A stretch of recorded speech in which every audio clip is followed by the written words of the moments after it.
अस्सलाम वालेकुम नाज़रीन, आप देख रहे हैं HMD news. Marot Allah Akbar electric and cooler centre Marot के मालिक मोहम्मद शकील साकी ने चक नंबर 294 HR के मेहनत कश किसान रहमत अली वल्द अता मोहम्मद कौमचाल से टर्बाइन सोलर सिस्टम के एवज 5 लाख रुपए हत्या लिए। सोलर सिस्टम लगाने के एवज में नौसरबाज मोहम्मद शकील अहमद ने रहमत अली से UBL का ओपन चेक और असली स्टाम्प भी जब्त कर लिया। मोहम्मद शकील साकी और किसान रहमत अली के दरमियान सोलर सिस्टम के लिए टोटल 10 लाख रुपए तय पाए। रहमत अली ने एडवांस 5 लाख 3 गवाहान के रूबरू दिए और बाकी 5 लाख 2 साथ में देने थे। 5 लाख वसूल करने के बाद रोजाना की बुनियाद पर शकील अहमद झूठे वादे करने लग गया। गरीब किसान रहमत अली ने नौसरबाज शकील साकी के कहने पर सोलर प्लेटों के स्टैंड भी अपनी बच्चियों के जेवरात बेचकर बनवा लिए। तकरीबन 1.5 माह गुजरने के बाद अभी तक कोई सामान नहीं दिया। गरीब किसान रहमत अली की ज़मीन खाली पड़ी है। सोलर सिस्टम ना लगने की वजह से गरीब किसान की गंदम की काश्त मुतासर हो चुकी है। सोलर सिस्टम की उम्मीद पर रहमत अली ने बड़ी मुश्किल से टर्बाइन लगवाई, जिसका बोर भी खराब हो रहा है। गरीब किसान ने फिनका बैंक से कर्जा लेकर अपनी बच्चियों का जेवरात फरोख्त करके ये रकम मोहम्मद शकील साकी वल्द मोहम्मद रशीद कौम आराई सकना 308 HR को दी। तहरीरी मुआहदा के गवाहान मंजूर अहमद, अब्दुल अजीज और वारिस अली ने सहाफ़ियों को अपने वीडियो बयान देते हुए कहा कि मोहम्मद शकील साकी ने इनके सामने मुबलक 5 लाख रुपए वसूल किए और पैसे वसूल करके अब ये झूठे वादे और बेबुनियाद प्रोपेगंडा कर रहा है।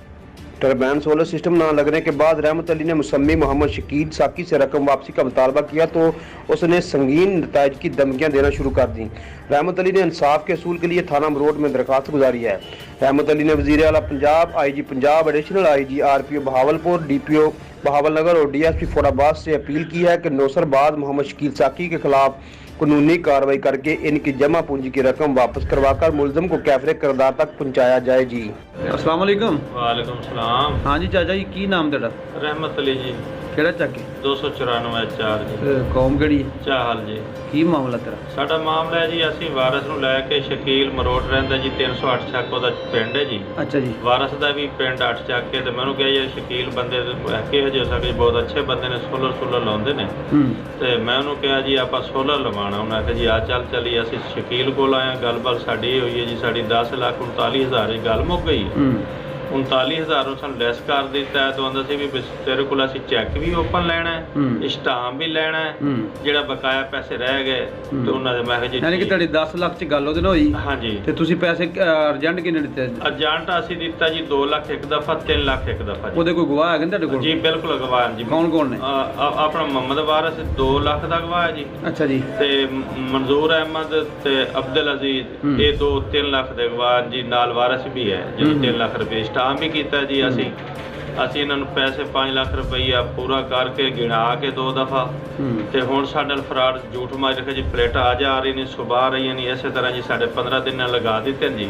ਆਖਦਾ ਜੀ ਮੈਂ ਤਾਂ ਤੁਹਾਡੇ ਕੋਲ 5 ਲੱਖ ਜਿਹੜਾ ਬਕਾਇਆ ਸੀ ਉਹ ਵੀ ਲੈਣਾ ਤੇ ਉਹ ਸਾਨੂੰ ਦਿਓ ਜੀ। ਮੈਂ ਕਿਹਾ ਜੀ ਉਹ ਤਾਂ ਤੂੰ ਸਾਡਾ ਸੋਲਰ ਚਲਾਏਗਾ, ਜਦੋਂ ਗੰਦਮ ਦਾ ਟਾਈਮ ਆ ਗਿਆ 2 ਲੱਖ ਅਸੀਂ ਦੇਵਾਂਗੇ 5ਵੇਂ ਦੀ 15 ਨੂੰ ਤੇ 3 ਦੇਵਾਂਗੇ ਜੀ ਅਸੀਂ 11ਵੇਂ ਦੀ 15। ਯਾਨੀ ਕਿ 5 ਲੱਖ ਲੈ ਕੇ ਉਹ ਹੁਣ ਤੁਹਾਨੂੰ ਸੋਲਰ ਵੀ ਨਹੀਂ ਦਿੱਤਾ ਉਹਨੇ? ਸੋਲਰ ਵੀ ਨਹੀਂ ਦਿੱਤਾ ਜੀ। ਉਲਟਾ ਤੁਹਾਨੂੰ ਬਲੈਕਮੇਲ ਕਰਦਾ ਕਿ ਮੈਂ ਆਪਣਾ ਸਟਾਂਪ ਜਿਹੜਾ ਬਣਿਆ ਉਹਦੇ ਹਿਸਾਬ ਨਾਲ ਤੁਹਾਨੂੰ ਤੁਸੀਂ ਮੈਨੂੰ ਹੋਰ ਪੈਸੇ ਦਿਓ। ਜੀ ਹੋਰ ਦਿਓ ਜੀ। ਸਾਡੇ ਕੋਲ UBL ਬੈਂਕ ਦਾ ਓਪਨ ਚੈੱਕ ਵੀ ਲੈ ਲਿਆ ਸਾਈਨ ਕਰਾ ਕੇ। ਅੱਛਾ। ਸਟਾਂਪ ਵੀ ਲੈ ਲਿਆ ਜੀ। ਸਾਨੂੰ ਧਮਕੀਆਂ ਲਾਉਂਦੇ ਜੀ ਤੁਹਾਸਾ ਹੋਰ ਪੈਸੇ ਵੀ ਲੈਣੇ ਨੇ। ਅਗਰ ਜੀ ਅਸੀਂ ਝੂਠ ਮਾਰੀਏ ਸਾਡੇ ਜਾ ਕੇ ਪਿੰਡ 'ਚ ਪੁੱਛ ਲਓ ਜੀ, ਇਹਨਾਂ ਅਗਵਾਵਾਂ ਤੋਂ ਪੁੱਛ ਲਓ। ਲਿਆਜ਼ਾ ਸਪਰ ਪੰਚਾਇਤ ਵੀ ਕੀਤੀ, ਸਾਨੂੰ ਕੋਈ ਇਨਸਾਫ ਨਹੀਂ ਮਿਲਾ। ਤਾਂ ਮਜੂਸ ਹੋ ਤੇ ਵਾਪਸ ਤੁਹਾਡੇ ਕੋਲ ਆ ਕੇ ਮਿਹਰਬਾਨੀ ਕਰਕੇ ਜੀ ਸਾਨੂੰ ਇਨਸਾਫ ਮਿਲਾ ਜਾਵੇ। ਨਾ ਤੁਹਾਡੇ ਪੈਸੇ ਦਿੰਦਾ, ਨਾ ਹੀ ਤੁਹਾਡਾ ਸੋਲਰ ਲਾਇਆ ਜੀ। ਨਾ ਪੈਸੇ ਦਿੰਦਾ ਜੀ, ਨਾ ਸੋਲਰ ਲੈਂਦਾ ਜੀ। ਪੈਸੇ ਖੁਦ ਉਲਟ ਧਮਕੀ ਲੈਂਦਾ ਵੀ ਪਿਛਲਾ ਜਿਹੜਾ 5 ਲੱਖ ਲਿਖਿਆ ਸਟਾਂਪ ਤੇ ਉਹ ਵੀ ਦਿਓ। ਮੈਂ ਕਿਹਾ ਯਾਰ ਤੂੰ ਸੋਲਰ ਸਾਡਾ ਨਹੀਂ ਲਾਇਆ, ਤੂੰ ਆ ਕੇ ਤੂੰ ਬੰਦੇ 4 ਸਾਥ ਲੈ, ਸਾਡਾ ਇੱਥੇ ਚੈੱਕ ਕਰ ਲੈ। ਸਾਨੂੰ ਤੂੰ ਜਲੀ ਸਾਡੀ ਫਸਲ ਸਾੜ ਦਿੱਤੀ ਜੀ ਝੂਠ ਮਾਰ ਕੇ। ਅਸੀਂ ਬੜੇ ਪਰੇਸ਼ਾਨ, ਲਿਆਜ਼ਾ ਕੱਟ-ਕੁੱਟ ਕੀਤਾ, ਲੇਕਿਨ ਸਾਨੂੰ ਇਨਸਾਫ ਨਹੀਂ। ਅਸੀਂ ਮਜੂਸ ਹੈ। ਮਿਹਰਬਾਨੀ ਕਰਕੇ ਸਾਨੂੰ ਇਨਸਾਫ ਮਿਲਾ ਜਾਵੇ।